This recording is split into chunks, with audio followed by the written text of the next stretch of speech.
அம்மா இல்ல அப்பனும் இல்ல ஆறுதல் சொல்ல ஆளில்ல ஆசைப்பட்ட வாழ்வும் ஒண்ணு அவளுக்கு இங்கே சேரல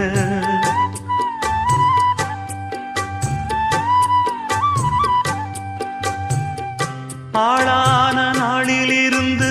ஆசையும் வச்சா மாறல அந்த கதை பாதியில் முடிஞ்சு போனதையா தேரல பச்சை மண்ணு ஒன்னால பல பழி சுமந்தா தன்னால பாவம் பழி முன்னால வந்து படருதையா தன்னால கஷ்டத்தை மட்டும் தூக்கி சுமக்கும் கண்ணீவதா சின்ன மகதா உத்தமிரத்தினந்தா இங்கே மானமுள்ள பொண்ணு ஒண்ண மனந்துடிக்க விட்டாக மறுதலிக்க